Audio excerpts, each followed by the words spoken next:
साथियों नमस्कार, स्वागत है आप सभी का। कैसे हैं आप लोग? उम्मीद करते हैं कि आप लोग बहुत अच्छे होंगे। तो चलिए आइए, आज हम लोग मैथ्स में नए चैप्टर की शुरुआत करने जा रहे हैं। उसका नाम है दो चर वाले रैखिक समीकरण। तो आइए हम लोग समझते हैं कि दो चर वाले रैखिक समीकरण में क्या क्या हम लोगों को पढ़ना है। आज क्या पढ़ना है हम लोगों को? दो चर वाले रैखिक समीकरण। दो चर वाले रैखिक समीकरण।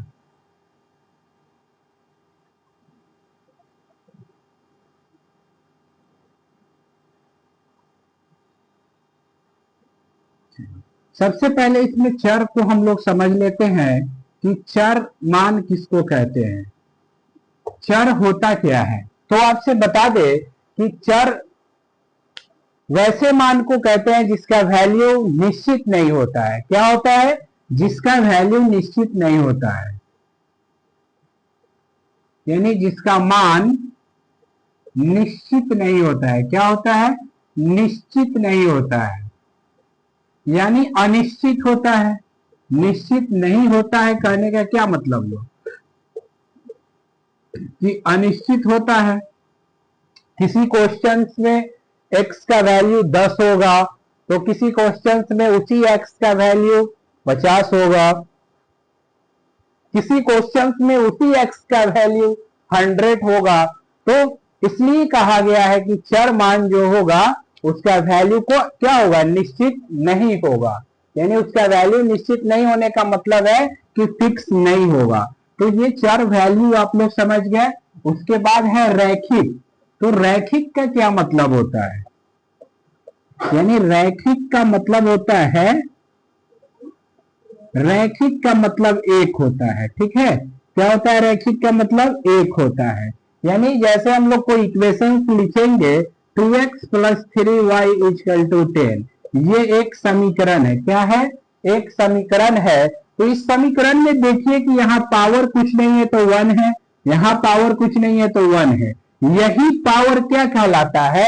जब पावर 1 हो जाए तो वो रैखिक समीकरण कहलाता है। क्या कहलाता है? रैखिक समीकरण कहलाता है। तो हम लोग दो चर वाले रैखिक समीकरण को पढ़ रहे हैं। एक चर क्या है? x है, और दूसरा चर क्या है? y है। दूसरा चर क्या है? y है। मेनली अधिकांशतः क्वेश्चंस में x और y का प्रयोग किया जाता है। वैसे आप कोई भी अल्फाबेट रख सकते हैं, लेकिन ज्यादातर क्वेश्चंस में देखा जाता है कि x और y ही होता है। ज्यादातर क्वेश्चंस में क्या देखा जाता है? x और y होता है। तो अब आइए हम लोग क्वेश्चंस देखते हैं कि क्वेश्चंस कैसे पूछता है।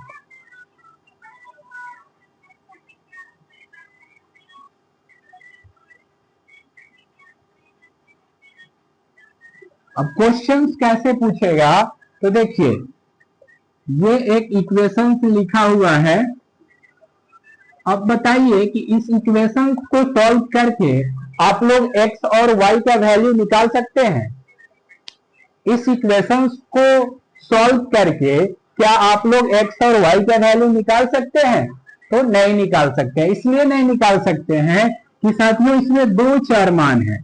जिसमें दो चर मान अगर हो, एक चर ये है और दूसरा चर ये है, तो दो चर मान अगर हो तो उसके लिए हम लोगों को दो इक्वेशंस की आवश्यकता होती है।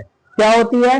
दो इक्वेशंस की आवश्यकता होती है। तो यहाँ पे एक ही इक्वेशन दिया हुआ है, इसलिए x और y का मान निकालना थोड़ा सा असंभव हो जाएगा। क्या होगा? असंभव हो जाएगा, हम लोग नहीं निकालेंगे। तो हम लोग कब निकालेंगे? जब दो इक्वेशन दिया रहेगा। तो आइए दो इक्वेशन से हम लोग वैल्यू निकालेंगे। उससे पहले रैखिक समीकरण का व्यापक रूप देख लेते हैं। क्या देख लेते हैं? रैखिक समीकरण का व्यापक रूप देख लेते हैं।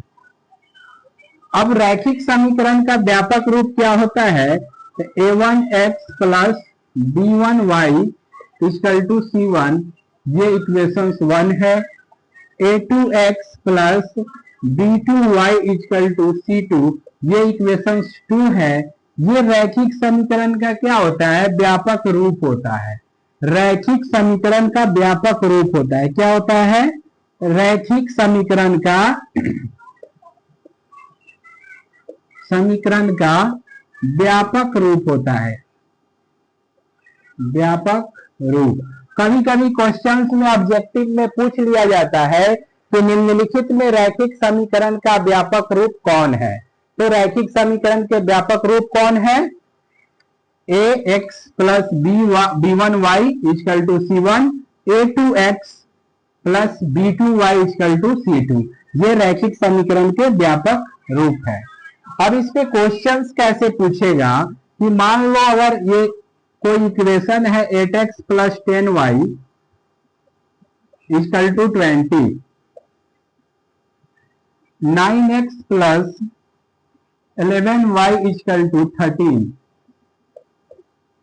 अब इसमें क्वेश्चंस पूछेगा कि a1 का वैल्यू बताओ, b2 का वैल्यू बताओ, c2 का वैल्यू बताओ, c1 का वैल्यू बताओ। तो अभी हम समझाए कि इक्वेशंस का व्यापक रूप है। a1 का वैल्यू हम कहां से निकाल पाएंगे? तो समीकरण 1 से निकाल पाएंगे, और a2 का वैल्यू समीकरण 2 से निकाल पाएंगे। तो चलो बताओ, a1 का वैल्यू क्या होगा? 8 होगा। b1 का वैल्यू क्या होगा? 10 होगा। c1 के वैल्यू क्या होगा? 20 होगा। अब a2 का वैल्यू क्या होगा? 9 होगा। b2 का वैल्यू क्या होगा? 11 होगा, और c2 के वैल्यू 13 होगा। ये आप लोग अगर निकालना सीख गए तो बेसिक कंसेप्ट खत्म हो गया। अब हमसे क्वेश्चंस क्या पूछा है? a1 का वैल्यू पूछा है। तो देखो, तो a1 इसमें क्या है? 8 है। हो गया फाइनल आंसर। अब b2 का वैल्यू पूछा है, तो b2 क्या है? 11 है। b2 इक्वल टू 11 हो गया फाइनल आंसर। अब क्या पूछा है? c1 c2 पूछा है, तो c1 का वैल्यू क्या है और c2 का वैल्यू क्या है? देख कर बताओ। तो c1 का वैल्यू है 20 और c2 का वैल्यू है 13। ये आपका फाइनल आंसर है। बता दें कि ये सारी की सारी बेसिक कंसेप्ट है। आगे के लिए हम लोगों को इतना बेसिक चीज जानना होगा, और यहाँ बेसिक चीज से 1 से 2 क्वेश्चन आता है। एक क्वेश्चन तो ये बनता है कि रैखिक समीकरण का व्यापक रूप बता दो। तो रैखिक समीकरण का व्यापक रूप क्या होता है आप लोग जाने? a1x plus b1y is equal to c1। दूसरा equation a2x plus b2y equal to c2। और दूसरा क्वेश्चन होता है कि दो इक्वेशन दिया रहेगा, उसमें कभी कभी कहेगा कि a1 का वैल्यू बता दो, a2 का वैल्यू बता दो, c1 का वैल्यू बता दो, c2 का वैल्यू बता दो। अब आइए देखते हैं कि तीसरा क्वेश्चन इसमें कैसे पूछता है।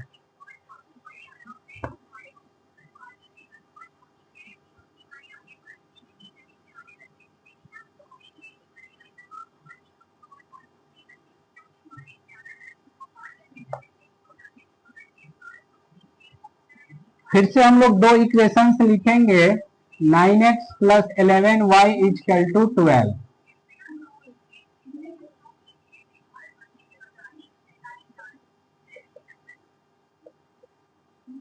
ये तो क्वेश्चन है। अब क्वेश्चन कैसे पूछेगा कि a1 बाई a2 का वैल्यू बता दो, b1 बाई b2 का वैल्यू बता दो, c1 बाई c2 के वैल्यू बता दो। तो सबसे पहले a1 b2 a1 b1 c1 का वैल्यू पता करते हैं। तो देखिए इसमें a1 का वैल्यू क्या है?